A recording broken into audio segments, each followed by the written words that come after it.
I got so much motherfucking design on right now. Break it down, bring it back, make it clap. I got 3 old thoughts, new block, where that thing. Bitches on my line, and you know. Assalamualaikum teman-teman.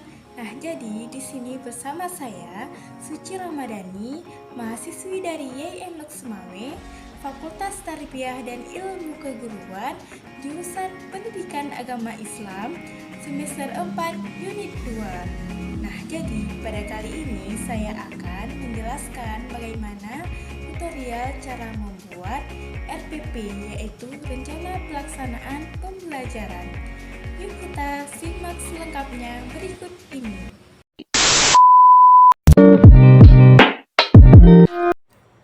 Nah, baik, di sini saya akan menjelaskan bagaimana cara tutorial kita membuat rencana pelaksanaan pembelajaran yang singkatannya dari RPP. Nah, yang pertama, ketika kita membuat RPP atau rencana pelaksanaan pembelajaran, kita akan membuat terlebih dahulu nama sekolah, pelajaran, kelas dan semester, materi pokok, dan alokasi waktu.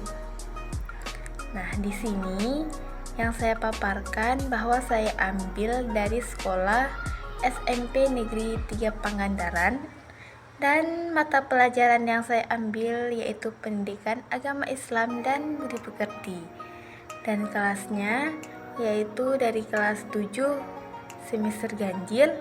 Materi pokok yang saya ambil yaitu meneladani malaikat-malaikat Allah Subhanahu wa Ta'ala. Dan alokasi waktu, karena saya ambil dari di tingkat SMP, maka alokasi waktunya yaitu 3 jam pelajaran dengan setara 40 menit. Nah, berbeda seperti SMA. Nah, SMA, pelajaran pendidikan agama Islam, alokasi waktunya 3 jam pelajaran dengan setara 45 menit. Nah, setelah kita membuat nama satuan sekolah, mata pelajaran, kelas, semester, materi pokok, dan alokasi waktu, kita akan membuat kompetensi inti. Nah, di mana kompetensi ini dia sudah ada di dalam buku guru ataupun di buku siswa.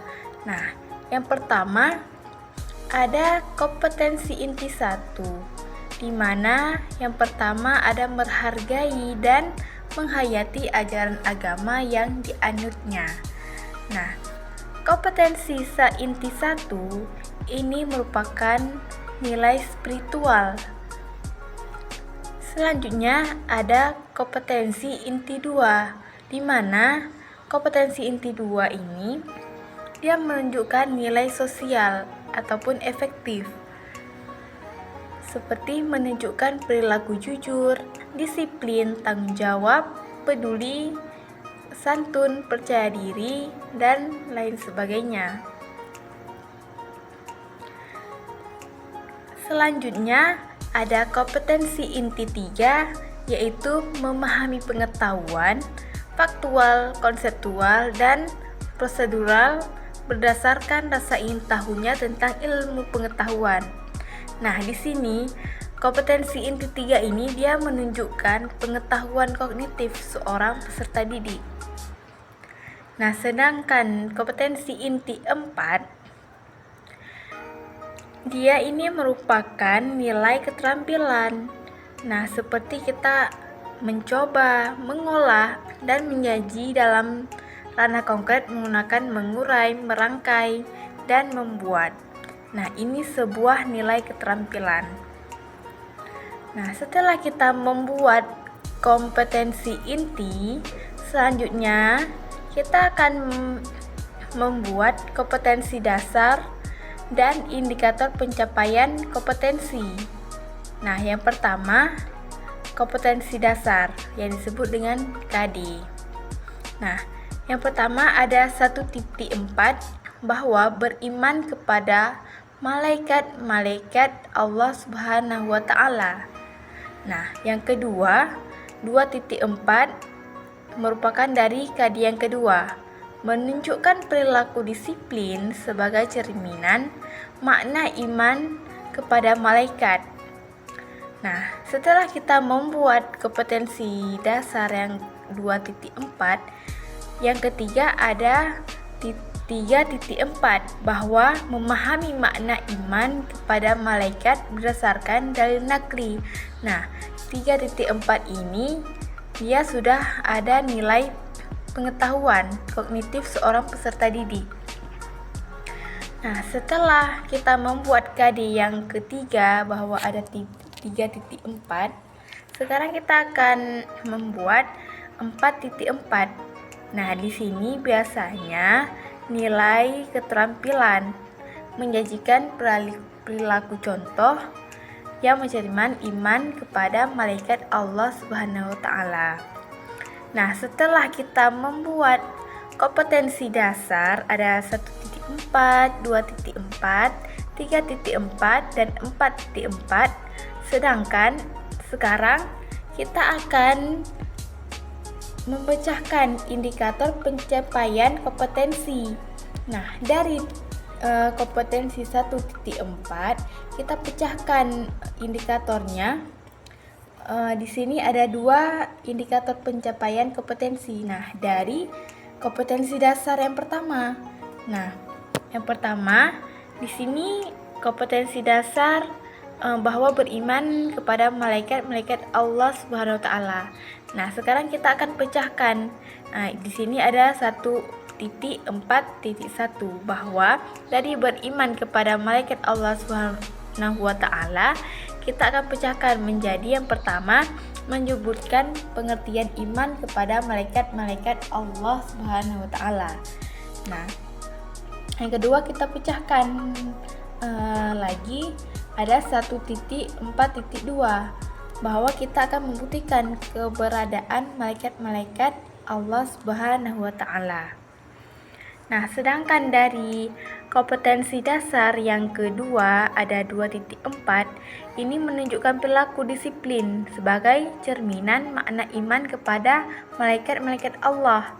Nah, kita pecahkan lagi seperti KD yang pertama. Nah, kita pecahkan ada 2.4.1. Nah, ini kita menunjukkan perilaku disiplin sebagai cerminan makna iman kepada malaikat-malaikat Allah. Nah, selanjutnya kita pecahkan lagi dari kompetensi dasar tersebut ada 2.4.2 bahwa menunjukkan tugas malaikat dengan perilaku disiplin sebagai cerminan makna iman kepada malaikat-malaikat Allah. Nah, selanjutnya ada 3.4, ini bahwa memahami makna iman kepada malaikat-malaikat Allah berdasarkan dalil nakli. Nah, kita akan pecahkan menjadi indikator pencapaian kompetensi. Ada 3.4.1. Nah, dari memahami makna iman kepada malaikat berdasarkan dalil nakli, kita akan menelaah makna iman kepada malaikat berdasarkan dalil nakli yang disebut dengan ayat-ayat Al-Quran. Nah, setelah itu kita akan memecahkan lagi ada 3.4.2, yaitu menafsirkan dalil nakli makna iman kepada malaikat. Nah, selanjutnya ada 4.4 yang merupakan dari nilai keterampilan. Nah, di sini kita menyajikan contoh perilaku yang mencerminkan iman kepada malaikat Allah Subhanahu wa taala. Nah, kita akan pecahkan menjadi ada 3 indikator pencapaian kompetensi. 4.4.1 kita akan menemukan contoh bagaimana perilaku yang mencerminkan kita kepada malaikat-malaikat Allah Subhanahu wa taala. Nah, selanjutnya ada 4.4.2 dari kita akan dari menyajikan contoh perilaku ini kita akan memecahkan lagi menghubungkan contoh perilaku yang mencerminkan iman kepada malaikat Allah Subhanahu wa taala.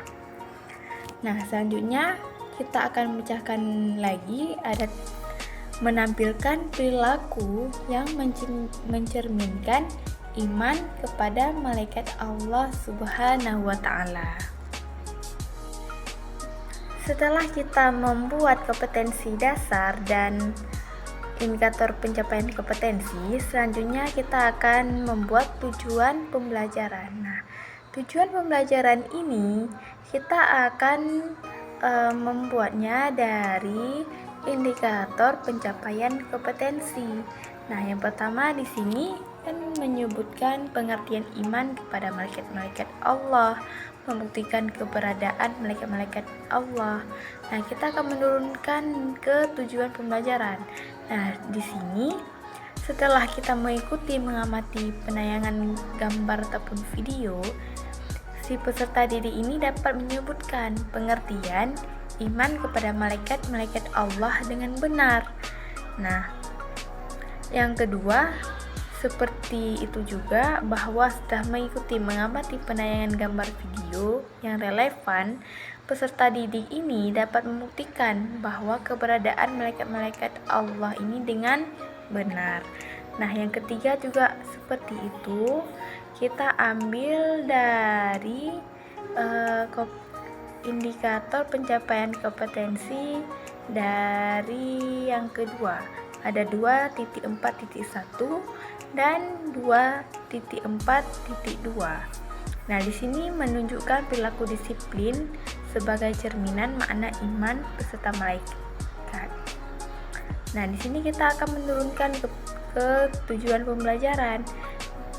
Setelah mengikuti kegiatan mengamati lembar kerja materi perilaku disiplin sebagai cerminan makna iman kepada malaikat, peserta didik dapat menunjukkan perilaku disiplin sebagai cerminan makna iman kepada malaikat dengan benar. Nah, tujuan pembelajaran yang keempat juga seperti ini. Setelah mengikuti kegiatan mengamati dengan memberikan contoh-contoh perilaku beriman kepada malaikat-malaikat Allah, peserta didik dapat menunjukkan tugas malaikat yang perilaku disiplin sebagai cerminan makna iman kepada malaikat Allah dengan benar. Nah, tujuan pembelajaran yang kelima, keenam, ketujuh, kedelapan, kesembilan juga sama ya, kita ambil dari kompetensi dasar 4.4 yang dari memecahkan indikator pencapaian kompetensi. Nah, di sini ada menemukan contoh perilaku, menghubungkan contoh perilaku, dan menampilkan perilaku yang mencerminkan kepada iman kepada malaikat-malaikat Allah Subhanahu wa Ta'ala. Nah, di sini kita menurunkan indikator pencapaian kompetensi ke tujuan pembelajaran. Nah, di sini setelah mengikuti kegiatan mendengarkan materi pelajaran, peserta didik dapat menafsirkan dalil nakli makna iman kepada malaikat dengan benar. Nah, yang ketujuh juga seperti itu. Setelah mengikuti kegiatan mengidentifikasi sebanyak mungkin pertanyaan yang berkaitan dengan gambar yang disajikan, peserta didik dapat menemukan contoh perilaku yang mencerminkan iman kepada malaikat Allah dengan tepat. Nah, yang kedelapan, setelah mengikuti mengamati objek suatu kejadian yang ada pada gambar, video, dan slide presentasi, peserta didik juga dapat menghubungkan contoh perilaku yang mencerminkan bagaimana iman kepada malaikat Allah Subhanahu wa Ta'ala dengan benar. Nah, selanjutnya setelah melakukan kegiatan mendiskusikan hasil pengamatannya, si siswa ataupun peserta didik dapat menampilkan perilaku yang mencerminkan juga kepada malaikat-malaikat Allah dengan benar.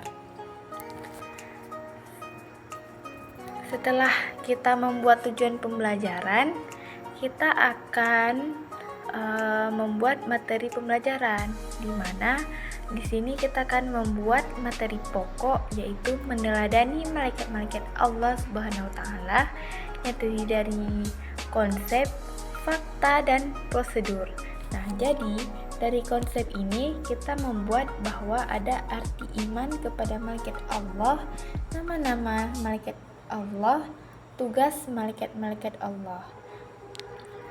Yang ke B ada fakta. Nah, fakta ini renungkanlah siapa malaikat itu. Nah, itu adalah fakta. Sedangkan prosedur ini adalah pemahaman anak terhadap perilaku yang mencerminkan iman kepada malaikat Allah Subhanahu wa Ta'ala.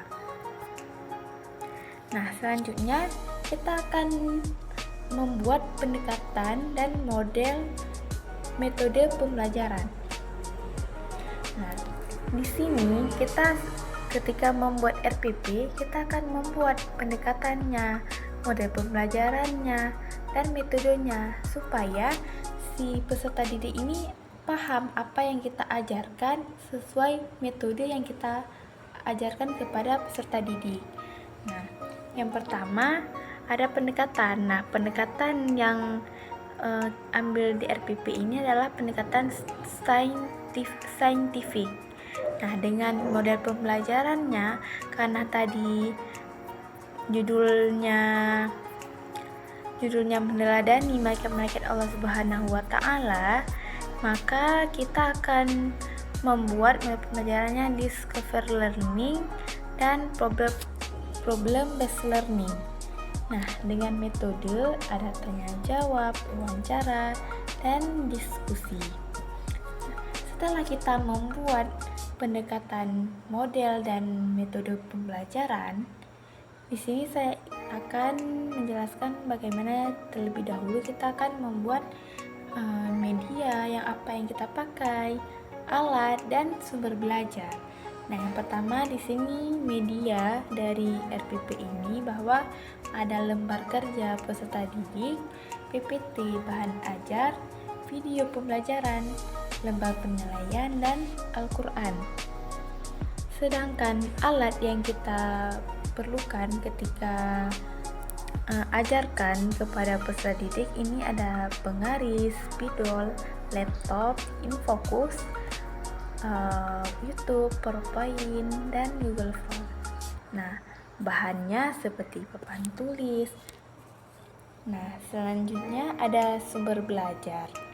Nah, sumber belajar ini adalah sumber di mana kita memberikan pembelajaran kepada si peserta didik. Nah, di sini harus ada sumber, di mana di sini ada sumber buku guru Pendidikan Agama Islam siswa kelas 7 edisi revisi tahun 2017. Dan kita juga boleh melihat buku-buku referensi yang relevan. Nah, selanjutnya di sini sumber belajarnya ada tafsir Al-Quran, kitab hadis, jurnal hasil penelitian, dan lingkungan setempat. Nah, selanjutnya ada kegiatan pembelajaran. Nah, jadi kegiatan pembelajaran ini selama di mana proses pembelajaran antara siswa dan guru ketika ada di dalam kelas. Nah, yang pertama guru yang disebut dengan orientasi. Yang pertama ada orientasi. Nah, orientasi ini pendahuluan. Nah, di mana seorang guru ini yang pertama ketika memulai masuk ke dalam kelas, guru langsung melakukan pembukaan dengan mengucapkan salam, berdoa ketika untuk memulai pembelajaran berlangsung. Nah, itu tugas guru. Nah, selanjutnya tugas guru yang kedua, guru akan memeriksa kehadiran peserta didik sebagai sikap disiplin. Dan selanjutnya, guru juga menyiapkan fisik dan psikis kepada peserta didik dalam mengawali kegiatan pembelajaran. Nah, yang kedua ada apersepsi. Nah, jadi apersepsi ini adalah yang pertama mengaitkan materi ataupun tema dan ataupun kegiatan pembelajaran yang akan kita lakukan dengan pengalaman peserta didik dengan materi tema yang sebelumnya. Nah, yang kedua, kita akan mengaitkan kembali materi prasyarat dengan ada seseorang yang bertanya. Nah, persepsi yang ketiga selanjutnya mengajukan pertanyaan yang ada keterkaitannya dengan pelajaran yang akan kita lakukan.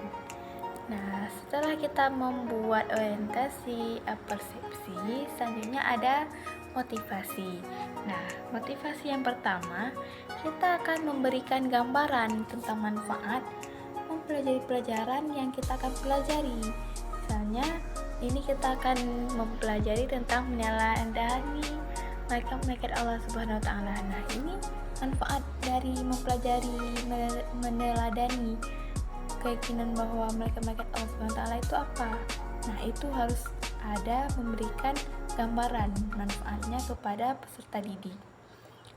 Nah, yang kedua, motivasi yang kedua apabila materi tema ataupun proyek ini dikerjakan dengan baik dan sungguh-sungguh. Nah, maka peserta didik ini juga diharapkan dapat menjelaskan tentang siapakah malaikat itu. Nah, selanjutnya motivasi yang ketiga menyampaikan tujuan pembelajaran. Nah, jadi tujuan pembelajaran pada hari ini itu untuk apa? Nah, itu harus ada tujuannya dan selanjutnya ada mengajukan pertanyaan. Nah, setelah kita membuat motivasi, selanjutnya ada pemberian acuan. Nah, pemberian acuan ini terdiri dari memberitahukan materi pelajaran yang akan kita bahas. Nah, kita akan beritahukan kepada peserta didik bahwa kita akan pelajaran apa yang kita akan bahas ataupun materi apa yang kita akan bahas. Nah, selanjutnya memberitahukan tentang kompetensi inti, kompetensi dasar, indikator kepada peserta didik dan KKM. Nah, selanjutnya kita akan membagikan kelompok belajar kepada peserta didik dan menjelaskan bagaimana mekanisme pelaksanaan pengalaman belajar dengan sesuai langkah-langkah pembelajaran. Setelah kita membuat kegiatan pendahuluan, kita akan bagaimana cara membuat kegiatan inti.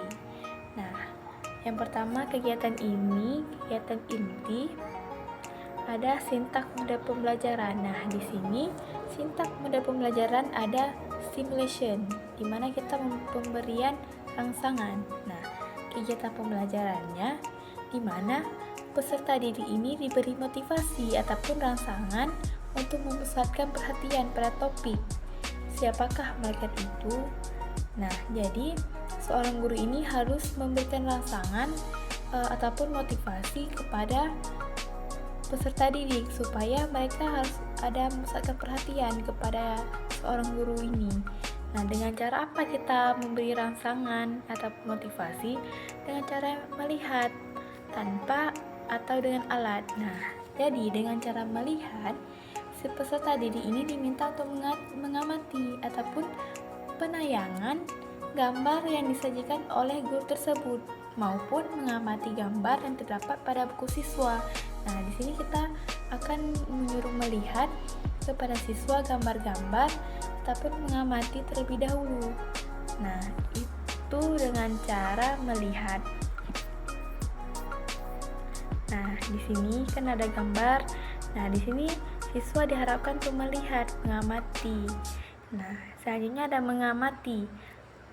Mengamati ini peserta didik diminta mengamati gambar foto yang ada pada buku melalui penayangan video. Nah, di sini gambarnya. Nah, setelah itu ada memberikan rangsangan untuk peserta didik yaitu membaca. Nah, jadi dilakukan di rumah sebelum kegiatan pembelajaran berlangsung. Nah, itu untuk peserta didik untuk membaca buku di rumah. Dan juga peserta didik diminta membaca materi dari buku paket ataupun buku-buku penunjang lain, dari internet dan sebagainya. Yang intinya yang harus berhubungan dengan tentang malaikat-malaikat Allah Subhanahu wa taala. Nah, setelah membaca, si peserta didik ini juga bisa memberi rangsangan dari mendengar. Nah, mendengar ini seperti peserta didik diminta untuk mendengarkan pemberian materi oleh guru. Nah, itu seorang peserta didik ini harus mendengar apa yang dikatakan oleh guru tentang proses pembelajaran, tentang materi. Nah, selanjutnya ada menyimak. Nah, menyimak ini peserta didik diminta untuk menyimak penjelasan kegiatan ataupun materi pembelajaran mengenai siapakah malaikat itu.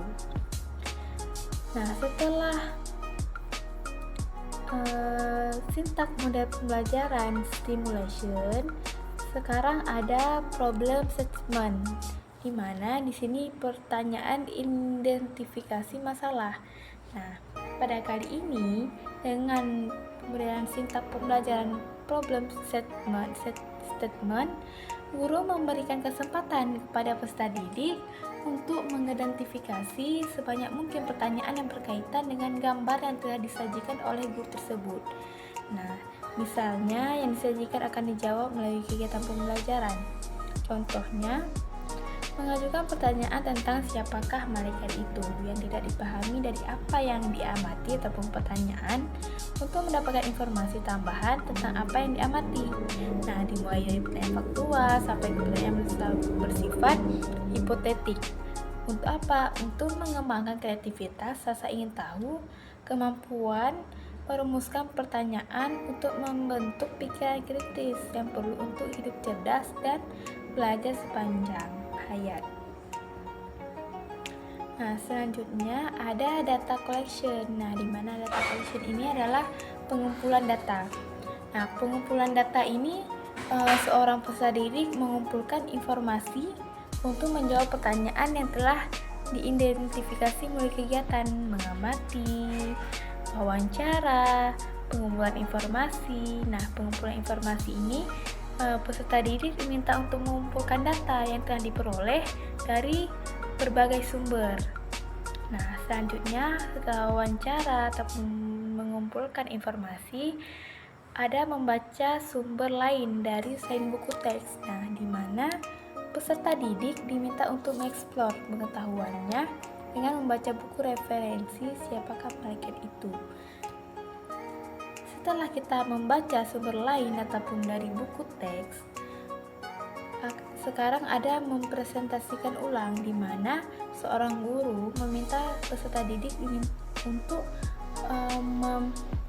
melakukan aktivitas sesuai dengan buku guru dan buku siswa seperti ini. Nah, ada aktivitas siswa mencari ayat-ayat tentang keberadaan malaikat-malaikat Allah Subhanahu wa taala dari mulai malaikat Jibril sampai malaikat Ridwan. Nah, di sini kita akan mendiskusikan, mengulang dan saling tukar informasi antara guru peserta didik dan antara peserta didik dengan kelompok-kelompok lainnya. Nah, di sini. Selanjutnya ada data processing, di mana ada pengolahan data. Nah, setelah itu peserta didik dalam kelompoknya berdiskusi mengolah data hasil pengamatan. Di sini yang pertama ada berdiskusi tentang cara siapakah malaikat itu yang sudah dikumpulkan terangkum dalam kegiatan sebelumnya.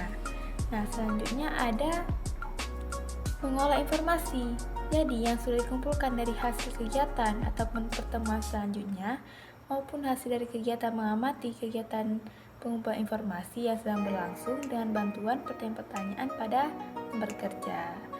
Dan peserta didik ini juga harus mengerjakan beberapa soal mengenai siapakah malaikat itu.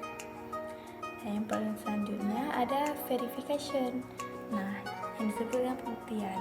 Setelah peserta didik ini mendiskusikan hasil pengamatannya dan memverifikasi hasil pengamatannya dengan data-data, siswa akan menambahkan keluasan dan kedalaman sampai berada pengolahan informasi yang bersifat mencari solusi dari berbagai sumber yang dimiliki pendapat yang berbeda.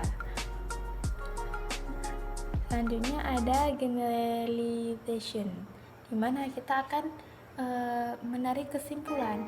Nah, jadi peserta didik setelah melakukan hasil diskusi, mencari tukar informasi, kita akan berdiskusi untuk menyampaikan bahwa hasil diskusi berupa kesimpulan berdasarkan hasil analisis yang lisan, tertulis, ataupun media lainnya untuk mengembangkan sikap jujur, teliti, kemudian berpikir sistematis. Nah, selanjutnya ada mempresentasikan hasil kerja kelompok-kelompok secara klasikal dan mengemukakan pendapat ataupun presentasi yang dilakukan dan ditanggapi oleh kelompok yang mempresentasikan. Dan kita akan bertanya atas presentasi yang dilakukan. Setelah itu menyimpulkan tentang poin-poin yang penting, menjawab pertanyaan yang tepat pada buku pegangan, bertanya tentang hal yang belum dipahami, dan menyelesaikan uji kompetensi yang terdapat pada buku pegangan. Selanjutnya ada kegiatan penutup. Nah, dilaksanakan selama 10 menit. Nah, jadi kegiatan penutup ini adalah ketika akhir pembelajaran berlangsung. Nah, yang pertama ada peserta didik. Nah, pada kegiatan penutup ini, peserta didik diharapkan untuk membuat resumen dengan bimbingan guru tentang poin-poin yang penting yang muncul dalam kegiatan pembelajaran yang baru dilakukan. Nah, selanjutnya mengagendakan pekerjaan rumah. Nah, jadi seorang guru ini ketika pada akhir pembelajaran, guru menyuruh seorang peserta didik untuk membuat tugas di rumah. Nah, setelah itu mengagendakan proyek yang harus mempelajari pada pertemuan berikutnya di luar jam sekolah ataupun di rumah. Nah, jadi pada selanjutnya kegiatan penutup untuk guru memeriksa pekerjaan siswa yang selesai langsung diperiksa dan peserta didik yang selesai mengerjakan proyek dengan benar diberi paraf serta diberi nomor urut peringkat untuk penilaian proyek. Dan setelah itu, guru akan memberikan penghargaan ataupun reward kepada kelompok yang memiliki kinerja kerjasama yang baik. Nah, selanjutnya ada penilaian pembelajaran, remedial, dan pengayaan. Nah, yang pertama ada penilaian pembelajaran. Jadi, penilaian pembelajaran ini terdiri dari ada penilaian sikap, pengetahuan, dan penilaian keterampilan. Nah, jadi misalnya penilaian sikap ini adalah sikap terhadap peserta didik ini.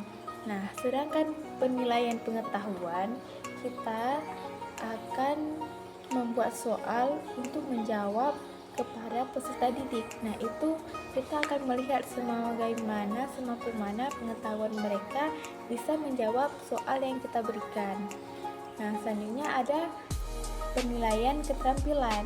Nah, penilaian keterampilan ini kita akan menyusun sebuah proyek ataupun diskusi dan mencari informasi tentang pembelajaran berlangsung.